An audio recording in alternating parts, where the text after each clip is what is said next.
Psychology and a Doctor of Psychology in Clinical and Forensic Psychology from the Chicago School of Professional Psychology.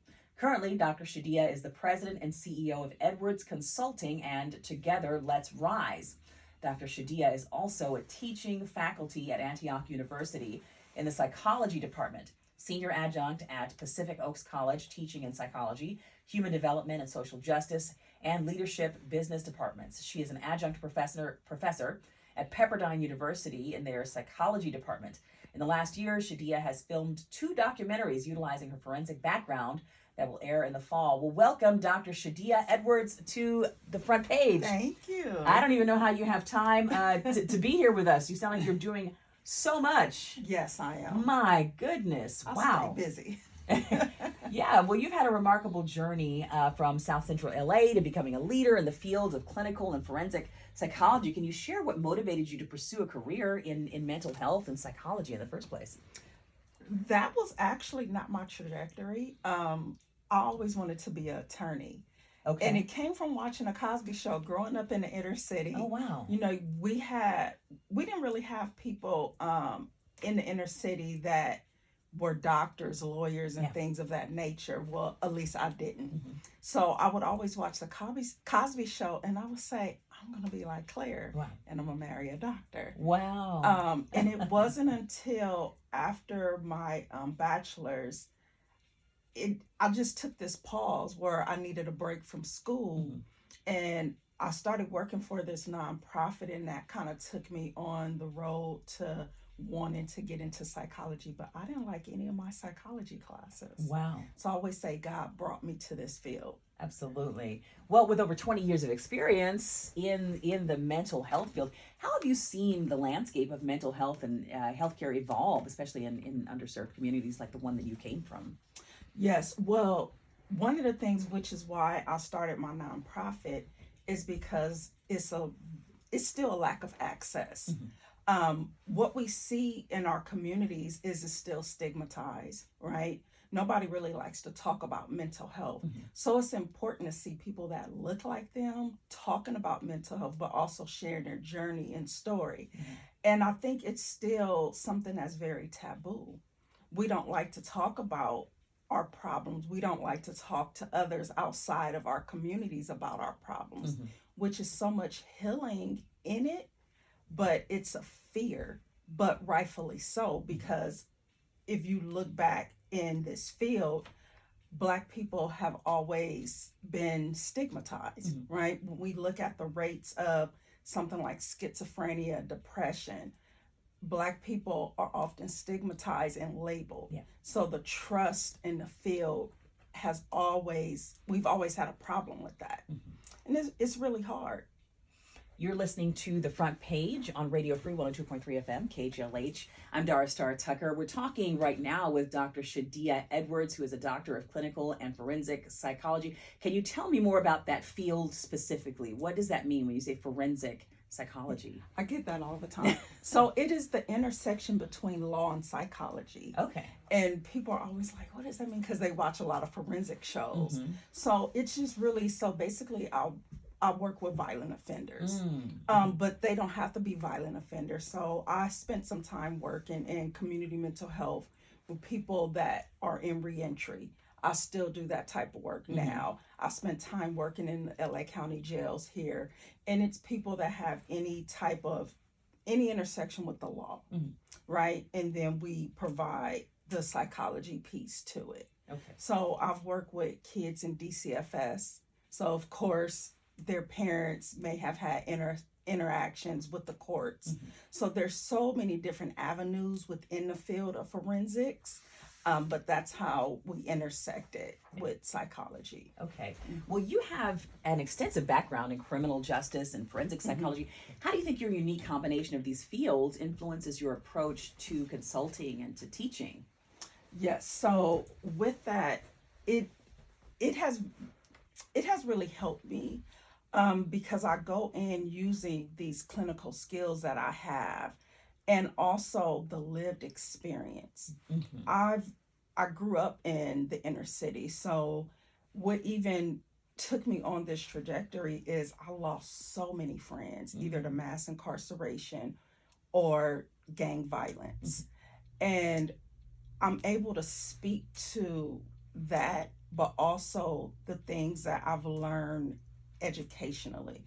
So even with my students, a lot of times they don't come from the neighborhoods that I come from. And I've always been in community mental health. It's a little different than clinicians that practice in private practice. So I'm able to bring that skill into the classroom and expose them to things that they would naturally never been exposed to because they didn't grow up in those areas. So that also helps, seeing a different light. Some of my students, encouraging them, just because you don't look like us, that doesn't mean the inner city doesn't need quality therapists, right?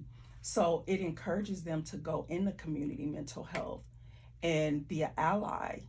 So in that way, and then when I work with agencies, I'm going in helping them build out like their mental health programs, because I'm at one right now where I do a lot of the consulting, I do a lot of the programming there, and I'm able to help in that way. It's a reentry program, but then I bring my clinical background and the things that I've experienced from teaching, working with this population to help them build out their programs and their mental health department.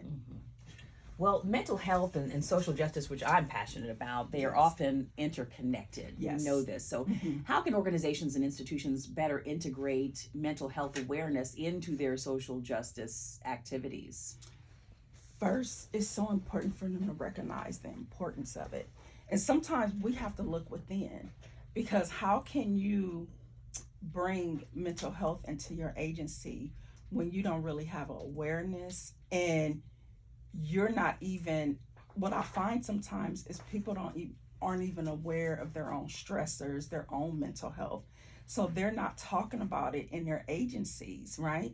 But part of social justice is mental health awareness. And I always say mental health is health, right? And it's something that can't be ignored. The mindset is so important, right? So bringing that into any social justice work is going to be, because we know how hard social justice work anyway, right? It takes a toll on us. So our mental health should really be at the forefront of any work that we do.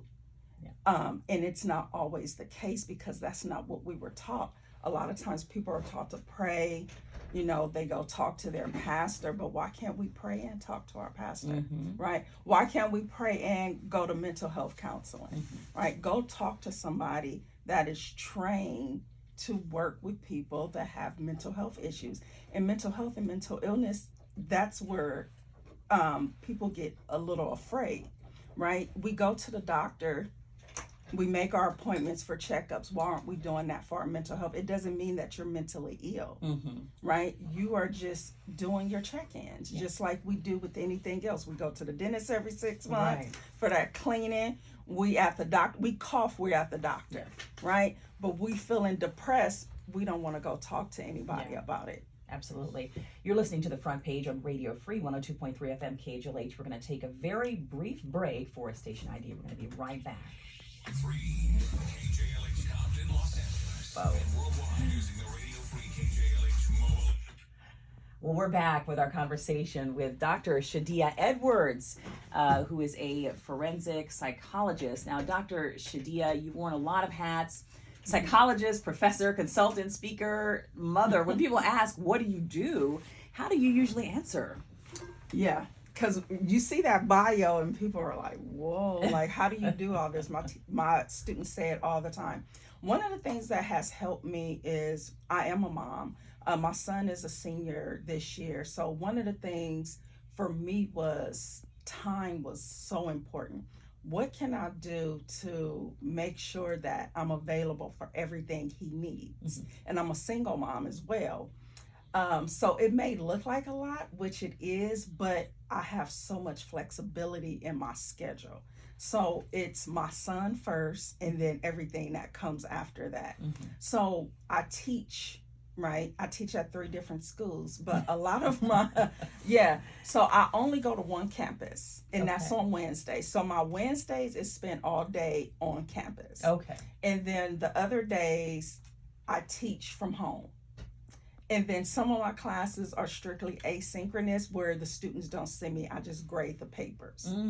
Right. And then my consultant work, unless I have a speak engagement where I have to be out, a lot of stuff is remote. So even like when I meet with my teams, I have a lot of meetings that I'm in. A lot of this stuff is remote. I may have to come out maybe one other day. Sometimes like I'll go visit the sites that I oversee. But most of the time I'm remote, and that helps so much with my schedule. Oh yeah, I'm sure it does. Yeah. Well, you grew up, Dr. Shadia Edwards, you grew up in South Central LA and have gone on to earn a doctorate, lead multiple organizations. How has your upbringing shaped your approach to mental health and justice work? I have to always credit to God. Like, it's really been at the forefront of everything that I do. My mother was, I always call her, she was something else. My mom she grew up with 7 siblings, and my grandmother and grandfather ended up getting a divorce. So my mom was the oldest girl, and her strength and what she wanted, her and her siblings really got out the hood and tried to make a better life for their own kids. So seeing like how hard she worked, I mean, she was like a pit bull in a skirt. Yeah. And what she wanted from me, it was like in our household, you either went to college or you went to the military. I have a younger sibling. He's 10 years younger than me. He's actually in the military. He's been in the military like almost 15 years. So one of the things, she didn't give choices. She said parents give too many choices nowadays. You do this or you're going to do that. And that was it. So for me, I was always good in school.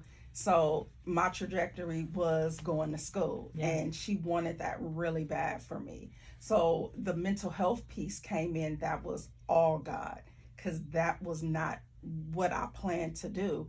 But in hindsight, thinking about all the different things and areas and people you meet along the way, it actually makes sense, because I grew up in a community that was violent.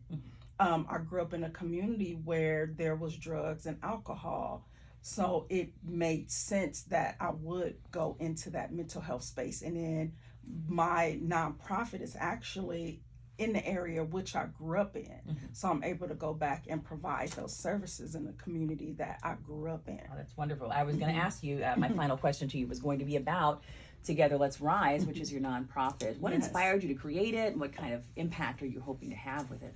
So what inspired me to create it is my time working in mental health, just seeing the nature of things that were going on in the community, in which I knew because I came from those same communities.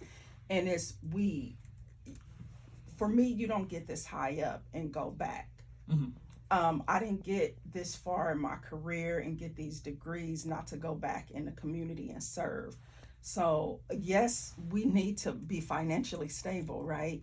So this was my way, starting a nonprofit, to be able to provide services that are free, right? Mental health services, behavioral health.